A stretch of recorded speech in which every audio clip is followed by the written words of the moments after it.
అమ్మ రథసప్తమి. చాలా మంది రథ ముగ్గు వేసుకుంటారు. రథసప్తమి జరుపుకుంటారు. ఎందుకు అసలు ఆ ముగ్గు యొక్క విశిష్టతను కూడా ఒకసారి వివరిస్తూ, రథసప్తమిని సూర్య జయంతి అని కూడా అంటారు. సూర్యునికి ఎక్కువగా పుట్టినరోజు జరుపుకుంటూ ఉంటారు. కారణాలేమిటి వివరించండి? నమః సవిత్రే జగదేక చిక్షుషే జగత్ప్రసూతి స్థితినాశహేతవే త్రయీమయాయ త్రిగుణాత్మధారిణి విరించి నారాయణ శంకరాత్మనే. జపాకుసుమ సంకాశం కాశ్యపేయం మహాద్యుతిం తమూరిం సర్వపాపఘ్నం ప్రణతోస్మి దివాకరం. మాఘశుద్ధ సప్తమిని రథ సప్తమి అంటారమ్మా. మాఘము మాఘము అంటేనే అఘము అంటే పాపం. మా అంటే నిషేధార్థక పదం.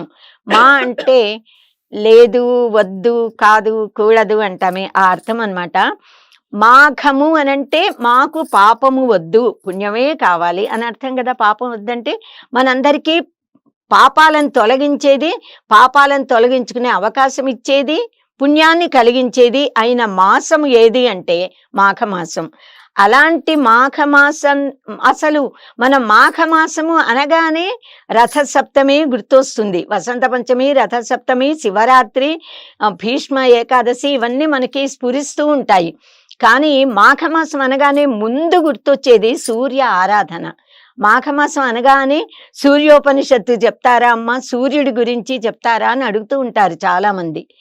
కనుక రథసప్తమి అని అంటాము. మాఘ శుద్ధ సప్తమి.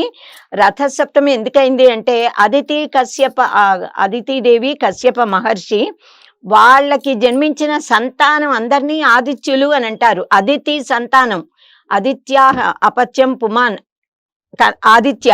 కానీ ఆదిత్యుడు అనే పేరు మటుకు కేవలం సూర్య భగవానుడికి అది నిర్దిష్టమైంది. రూఢి అర్థము అని అంటామే. అలా ఆదిత్యుడు అంటే సూర్యుడు. వారందరూ ఆదిత్యులే, కానీ ఆదిత్యుడు అంటే సూర్యుడు. ఎందుకు అంటే సూర్యనారాయణ స్వామి యావత్ విశ్వానికి తానిలా పుట్టగానే విశ్వాన్ని పుట్టించాడు, విశ్వంలో జీవాన్ని పుట్టించాడు, జీవానికి ఆహారాన్ని పుట్టించాడు, జీవాన్ని అంటే జీవులను వృద్ధిపరుస్తున్నాడు. అంత అద్భుతమైన పని చేశాడు కనుక ఆయన ఆదిత్యుడు. ఆ అమ్మకి పుట్టిన పిల్లలలో శ్రేష్ఠుడు అన్నమాట.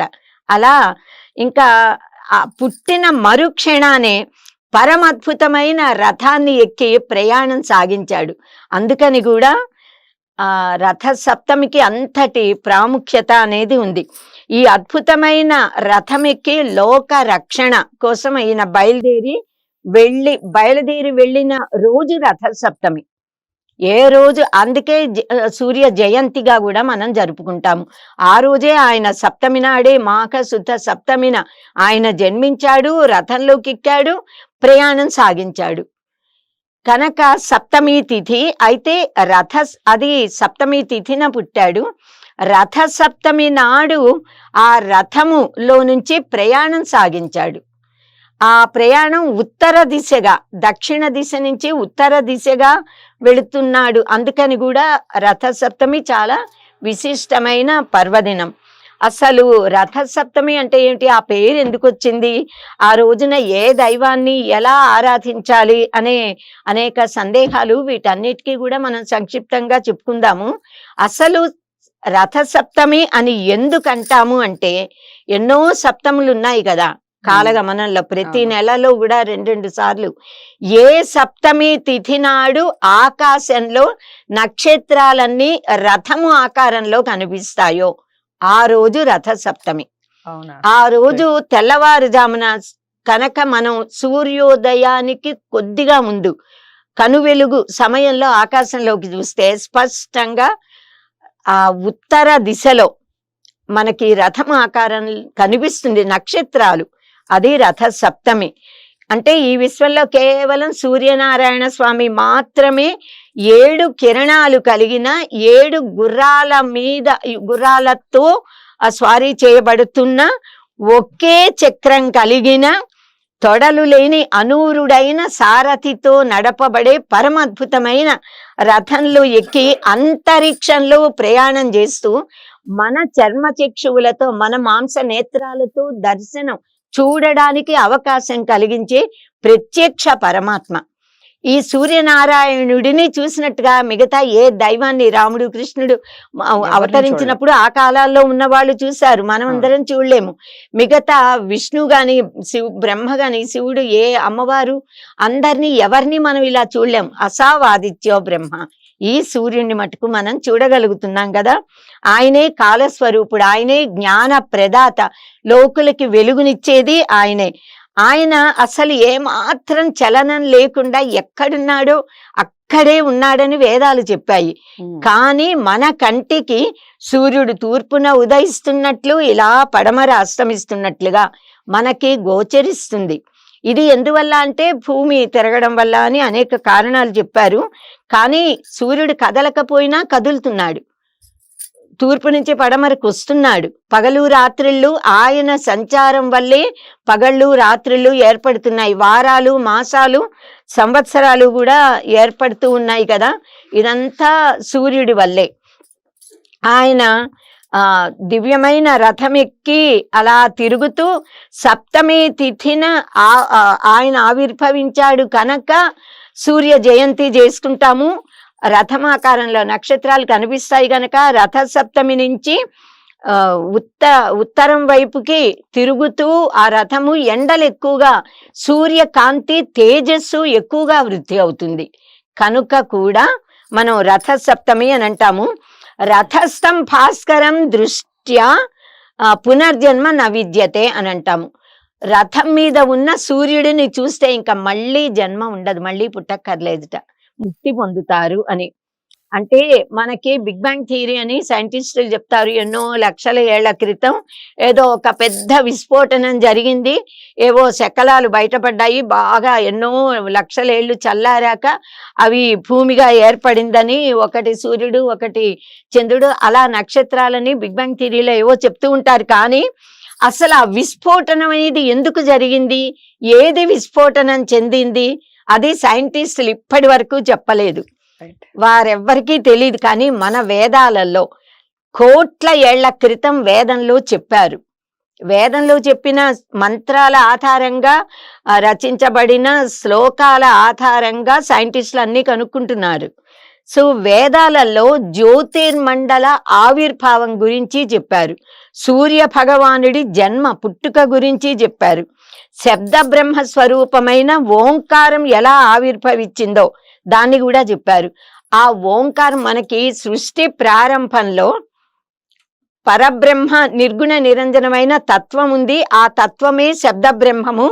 ఆ ఓంకారం అనేది అత్యద్భుతమైన విస్ఫోటన చెంది ఆ ఓం అనేది విశ్వాంతరాళాలు దద్దరిల్లేలా ప్రణవ నాదం వచ్చిందిట, ఓం అనే నాదం. ఆ నాదంలో నుంచి కలిగిన విస్ఫోటన వల్ల గ్రహాలన్నీ ఏర్పడ్డాయి, భూమి ఏర్పడింది, సూర్య చంద్రులు అన్ని అందరూ వచ్చారు, కాంతి పుంజము ఆ సూర్య భగవానుడు అని ఇలా మనకి పురాణాలలో చెప్తున్నారు. కనుక ఓంకార శబ్ద విస్ఫోటనం వల్ల చతుర్వేదాలు కూడా లభించాయి, అంటే జ్ఞానమంతా లభించింది అని మన కళ్ళతో చూడ్డానికి శక్యం కానీ దుర్నిరీక్ష్యమైన ఆ తేజ పుంజం సూర్య మండలం, సూర్య భగవానుడు ఆ మండలం అనేది ఏర్పడింది. ఆ మండలాంతర్వర్తి నారాయణుడు అంటూ మనం ఆరాధిస్తూ ఉంటాము, సరసిజాసన సన్నివిష్ట అని అంటూ. అలా ఆ ఓంకారం యొక్క శబ్ద విస్ఫోటనం వల్ల ముక్కలుగా అయి బయటపడి చల్లగా అయిన దాన్ని భూమి అని అంటున్నారట, భూమాత. భూసూక్తంలో భూదేవి యొక్క గొప్పదనాలు పరమాద్భుతంగా వర్ణిస్తారు. అలాగే చల్లగా అయి పైన ఉన్నదాన్ని చంద్రుడు అన్నారట. ఇవన్నీ అలా వచ్చాయని మన పురాణాలు చెప్పాయి, వేదంలో చెప్పారమ్మా. అంటే నిజానికి సూర్యుడు ఒక భగభగా మండే అగ్ని గోళం.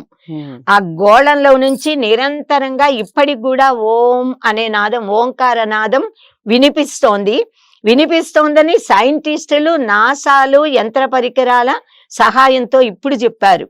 ఎప్పుడో మన వాళ్ళు వేదంలోనే చెప్పారు. ఆయనని మార్తాండు అని అంటారు, సూర్యుడిని. ఈ విశ్వానికి కూడా కాంతిని వెలుగుని సమస్తాన్ని ఇచ్చేది సూర్య భగవానుడే. మనం మకర సంక్రాంతితో ఉత్తరాయణ పుణ్యకాలం ప్రారంభమవుతుంది అని చెప్పుకుంటాము. ఉత్తరాయణ పుణ్యకాలం ప్రారంభమవుతుంది కానీ రథసప్తమి నాటి నుంచి సూర్య భగవానుడిలో తన ప్రచండమైన తేజం వృద్ధి చెందడాన్ని మనం చూస్తాము. రైట్. కనుక రథ సప్తమికి ఎక్కువ ప్రాముఖ్యతని ఇస్తాం, మనము కొలుచుకుంటాము. ఎందుకు అంటే సూర్య తేజము, సూర్యకాంతి భూమి మీద అధికంగా పడటం ప్రారంభిస్తుంది. రథ సప్తమిని సూర్య జయంతి, భాను సప్తమి, మిత్ర సప్తమి, జయ సప్తమి, మహాసప్తమి అని అనేక నామాలతో పిలుస్తూ ఉంటాం మనం. ఈ విశ్వంలో ఉన్న సర్వ ప్రాణికోటికి కూడా ప్రత్యక్ష దైవము శ్రీ సూర్యనారాయణ స్వామి. కనుకే సూర్యారాధన చెయ్యండి అని మహర్షులు మన్ని నిర్దేశించారు. సూర్యారాధన, అగ్ని ఆరాధన. ఎందుకంటే సూర్యుడు పగలంతా ఆకాశంలో వెలుగుతూ, పగలు కూడా రాత్రి కూడా ఇళ్లల్లో అగ్ని రూపంలో ఉంటాడు. తన తేజస్సుని రాత్రిపూట చంద్రుడికి ఇస్తాడు. కనుక చంద్ర ఆరాధన కూడా మన మహర్షులు చేయమని చెప్పారు. ఈ ఆకులన్నింటిలో ఉన్న హరిత వర్ణం, ఆకుపచ్చ వర్ణము కేవలం సూర్య కిరణాల వల్ల మనకి లభిస్తున్నాయి. సూర్యుడే సముద్ర జలాలన్నిటినీ కూడా తన కిరణాలతో లాగేసి తీసుకుని సహస్ర గుణ ఉత్సృష్టం ఆదత్తేహి రసం రవిహి అని చెప్పాడు కాళిదాస మహాకవి. అలా తాను గ్రహించిన జలాన్ని 1000 రెట్లు 1,00,000 రెట్లుగా వర్ష రూపంలో మనందరికీ ఇచ్చి పంటలు పండడానికి, ఆహారం మనకి లభించడానికి కూడా మనకి సహకరిస్తున్నాడు ఆయన. సౌర శక్తి అంటే సూర్య శక్తి. సౌరశక్తితో మనిషి తన శక్తిని పెంచుకుంటున్నాడు. సౌరశక్తితో ఇప్పుడు మిషన్లను కూడా నడుపుతున్నారు. ఈ కాలంలో లైట్లు వెలుగుతున్నాయి. వాటి వల్ల భూమి మీద ఉన్న జీవరాశులన్నీ సుఖంగా బ్రతకగలుగుతున్నారు అంటే కేవలం సూర్య భగవానుడి కిరణాలు, ఆ కాంతి, వేడిమి, వెచ్చదనం వల్ల మాత్రమే. కనుక రథ సప్తమి నాడు మనం సనాతన ధర్మాన్ని అనుసరించే మనమందరం కూడా సూర్యనారాయణ స్వామిని తప్పకుండా పూజిస్తాము. మామూలు రోజుల్లో పూజించని వారు, పెద్దవాళ్ళు, చిన్నవాళ్ళు, అన్ని వర్ణాల వారు కూడా, స్త్రీ పురుషులందరూ కూడా సూర్య ఆరాధన చేస్తారు రథ సప్తమిన. వేదాలలో సూర్యనారాయణ స్వామిని అనేకమైన సూక్తాలతో, రుక్కులు అంటే మంత్రాలతో స్తోత్రించాయి వేదాలు, కీర్తిస్తున్నాము. మన పురాణాలన్నిట్లోనూ సూర్య భగవానుడి గొప్పదనం గురించి విశేషంగా సూర్యోపనిషత్తులో గాయత్రి మంత్రాన్ని ఇచ్చారు. బ్రహ్మోపదేశం పొంది గాయత్రి మంత్ర ఉపదేశం పొందిన వారు ఆరాధించేది సూర్య భగవానుడిలో ఉన్న భర్గ తేజస్సుని. ఆ భర్గ శక్తి అనేదే ఆవిడే భార్గవి. ఆ భర్గ శక్తే సూర్యుల్లో ఉన్న శక్తి. అంటే సవితృ శక్తి. సవితృ అంటేనే సవిత అంటే సూర్యుడు. ఆవిడనే మనం సావిత్రి అంటున్నాము. సవితృ శక్తే సావిత్రి, ఆవిడే సరస్వతి కూడా సాయంత్రాలు. ఇలా మనం అసావాదిత్యో బ్రహ్మ అని కీర్తించబడిన ఆ సూర్యుడిని సూర్య ఆత్మ జగతస్తస్తుషశ్చ అని చెప్పింది ఉపనిషత్తు. అంటే స్థావర జంగమాత్మకమైన ఈ యావద్ విశ్వానికి ఆత్మ ఎవరు అంటే సూర్యుడు. ఇంకా సూర్య స్తోత్రాలు మనకి రామాయణంలో, మహాభారతంలో, ఇతిహాసాలన్నిట్లో కూడా సూర్యుని గొప్పదనాన్ని గురించిన స్తోత్రాలున్నాయి. అనేకమైన ఉదంతాలు, కథలున్నాయి.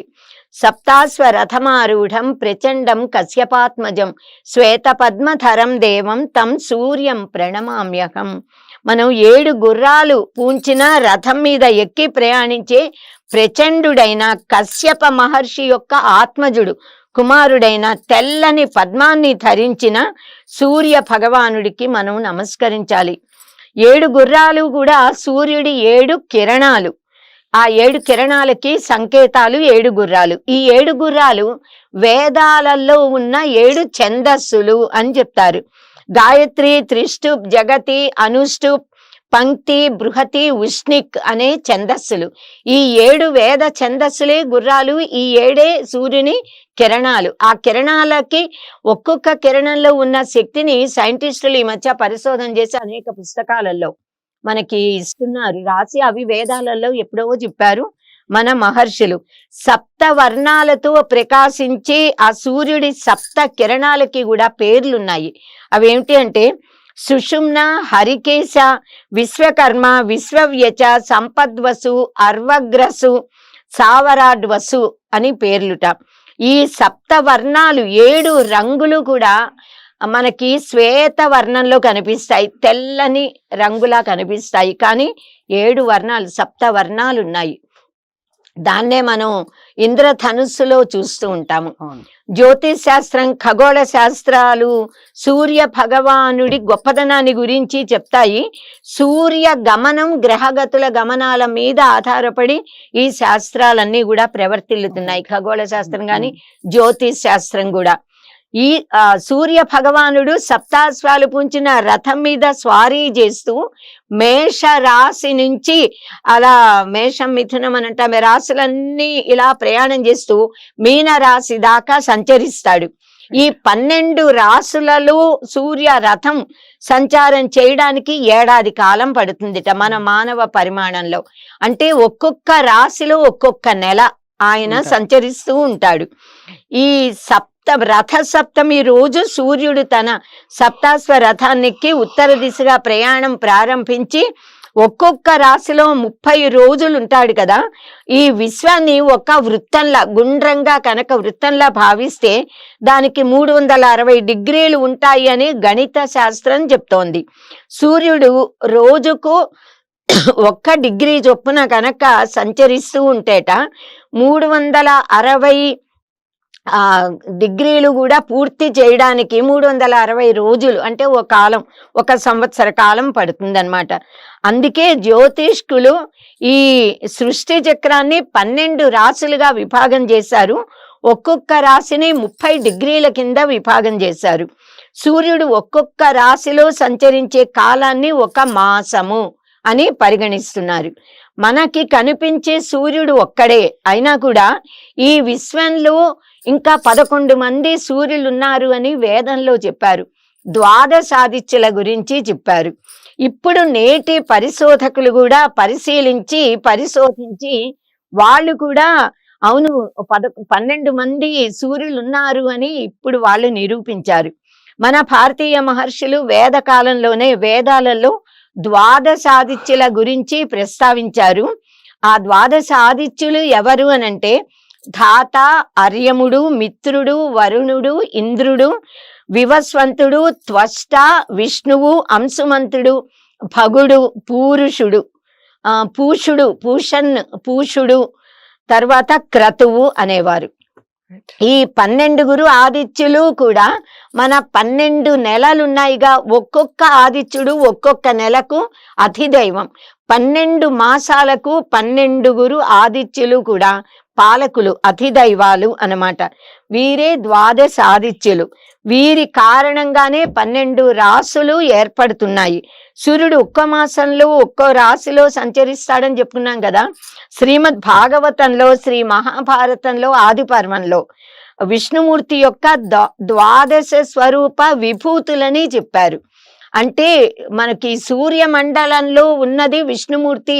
చేయ సదా సవితృమండల మధ్యవర్తి నారాయణ సరసిజాసన సన్నివిష్ట కేయూరవాన్ మకర కుండలవాన్ కిరీటి హారి హిరణ్మయ వపు ధృత శంఖ చక్రక అని చెప్పారు కదా. ఆ విష్ణుమూర్తి యొక్క 12 నామాలు, ఆ అవతారాలు ఈ సూర్య భగవానుడే.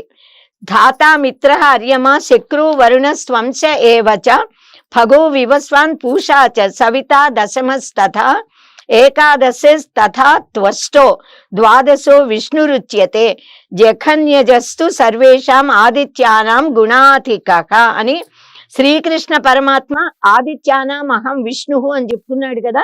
ఈ 12 పేర్లు సూర్యుడి పేర్లు, ఈ 12 పేర్లు నామముల పేర్లు, ఆ మాసాల పేర్లు, ఈ 12 విష్ణుమూర్తి యొక్క అవతారాల పేర్లు, విష్ణుమూర్తి నామాలు ఇవన్నీ కూడా.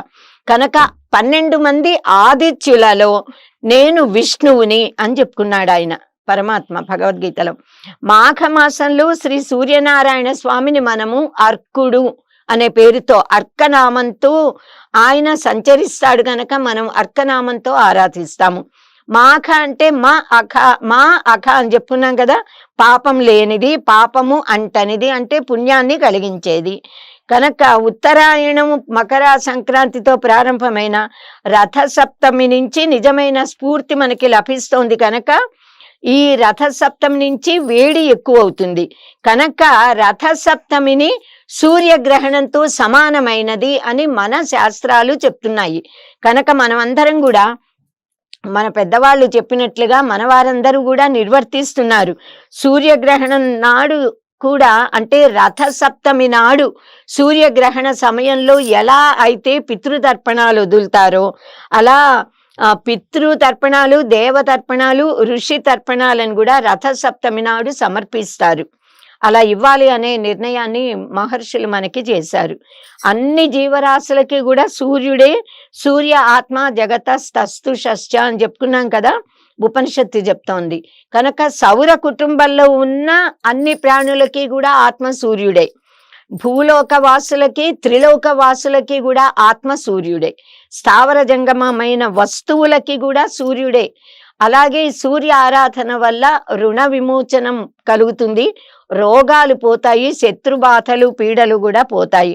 అయితే సూర్య భగవానుట కేవలం నమస్కార ప్రియో భానుహు అన్నారు.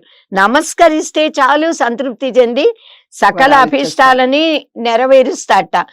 ఇంకా అర్ఘ్యప్రియో సూర్య అన్నారు. సూర్యుడికి కేవలము జలములు అర్ఘ్యమిస్తే చాలు సంతృప్తి చెంది ఆశీర్వదిస్తాట, సర్వకామనలని ఈడేరుస్తాట. కనుక మనం అర్ఘ్య ప్రదానం చెయ్యాలి సూర్య భగవానుడికి, విశేషంగా రథ సప్తమి నాడు. ఆరోగ్యం భాస్కరాది చేత్తని చెప్పారు మన పెద్దవాళ్ళు. ఆరోగ్యం కావాలి అంటే సూర్యనారాయణ స్వామిని ఆరాధించాలి. సూర్య భగవానుడు మన కళ్ళల్లో ఉన్నాడు, విశేషంగా కుడి కంట్లో అని వేదం చెప్తోంది, ఉపనిషత్తుల్లో చెప్పారు. కనుక మన కన్నులకి దర్శన శక్తి కావాలి అంటే సూర్య భగవానుడిని ఆరాధించాలి. ఇంకా అమ్మవారికి దేవుడికి కూడా, శివుడికైనా చంద్ర సూర్యాగ్ని లోచన అనే పేరుంది కదా, సూర్య చంద్రులు అగ్ని 3 కళ్ళు అని. అమ్మవారికి కూడా అంతే. అమ్మవారుట జగన్మాత సూర్య చంద్రులని తాటంకాలుగా ధరించింది. అంటే ఈ సూర్య చంద్రులు అమ్మవారి వశంలో ఉన్నాయట. అమ్మవారు ఎవరు అంటే సూర్యమండలంలో ఉన్న భర్గశక్తి, అంటే తానే తనని నిగ్రహించుకుంటాడనమాట. అంత గొప్ప అంతరార్థాలు ఉన్నాయి వీటి వెనకాల. కనుక మనం ఏ కోరిక లౌకికమైన పారలౌకికమైన ముక్తి కావాలన్నా కూడా సూర్య భగవానుడిని మనం ఆరాధించాలి. ఓం శ్రీ సూర్యాయ నమః అని ప్రార్థిస్తే చాలు, ఆయన ప్రసన్నుడవుతాడు. ఆయనకున్న నామాలలో ఏ నామంతో, ఓం దివాకరాయ నమః, ఓం భాస్కరాయ నమః, ఏ నామంతో ఆరాధించినా చాలు. ఒక ఉపనిషత్తులో ఒక పరమ అద్భుతమైన మంత్రాన్ని ఇచ్చారు. కంటి చూపు పోయి గ్రుడ్డివారైపోయిన వారు కూడా ఆ మంత్ర జపం చేసి కనుక సూర్య భగవానుడిని ఆరాధిస్తే వాళ్ళకి దర్శన శక్తి కలిగిందిట. గుడ్డివాళ్ళు మళ్ళీ కళ్ళు గల వాళ్ళు అయ్యారట. ఇవి ప్రత్యక్షంగా అనుభవించిన వాళ్ళే కూడా చెప్పారు. ఆ ఉపనిషత్తులో ఇవ్వబడిన మంత్రం ఏమిటి అనంటే, ఓం నమో భగవతే సూర్యాయ ఆదిత్యాయ అక్షితేజసే నమః. ఈ మంత్రాన్ని జపిస్తే కళ్ళకి దర్శన శక్తి ఎప్పటికీ సుఖంగా ఉంటుంది, వర్తిల్లుతుంది. సన్నగిల్లిపోయిన వాళ్ళకి కూడా శక్తి వస్తుంది. ఇంకా మన మంత్రపుష్పంలో ఒక మంత్రం ఉంది, యోపాం పుష్పం వేద పుష్పవాన్ ప్రజావాన్ పశుమాన్ భవతి అనే మంత్రం ఉంది కదా. ఈ వాక్యాలు కూడా ఈ సూర్య సంబంధమైనవే. సూర్యారాధన చేసేటప్పుడు ఎవరు సూర్య భగవానుడికి భక్తితో నమస్కరిస్తారో వారు పుష్పవంతుడు, ప్రజావంతుడు, ఐశ్వర్యవంతుడు కూడా అవగలుగుతాట. అన్న సమృద్ధి కలవాడవుతాడు.